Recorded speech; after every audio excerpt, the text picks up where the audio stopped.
اوه هوارا خورتک عراقی لدما جلو برگن داکا خودیتین پشتی آگر بربوی هولکا قربالغا داوت لباجر قرقوش یان حمدانیا یا پارزگاهانه نوا.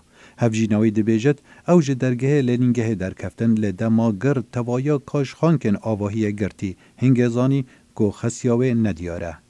بما نعرف وينها هسه شفنا ام نزانن اولوكيه متني جلين ويديتن ام لهر جهه كي جريان حتى دناف مريان دجي لي مدناوا شوتيان ده بتني جلين ويديتن پتر جه 120 کسان جانا خوش دزدان و نکمی 105 کسین دی دیوه شواته دا بریندار بون حتی آماده کرنا و راپورته.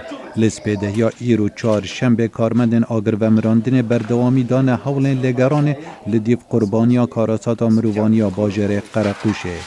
پارزگار نینوا نجم جبوری گوت لگور زانیارین دست پیک جهستت حتی 1000 کسان لدما شواته دناف حول دابون. کسو کارین قربانیان دبیجن چند مالباد به تمامی دفه بویره دا نماینه. لگور رزگار بویان پرانیا مهوانین بجداری دره و رسم مهر کرنه لکنیسا ماریو حنابون جبری برو هوله و بچن. اوفیسا سرک وزیر عراق محمد شیع السودانی فرمان دا توایا وزارت و دزگهن پیوندی دار آلیکاریا پیدوی پیشکشی قربانیان و بویره بکن. هر واسا السودانی فرمانا بهیا گشتی بودما 3 روزان لسرانسری عراق را گهاند. بویرا داوتا قرقوشی کاربدان نافخوی در به هبون. کاربدستن عراق و هرما کردستان سرخوشی لمالبات قربانیان کرن و جوانا سروک عراق عبداللطیف رشید و سروک هرما کردستان نیچیروان بارزانی.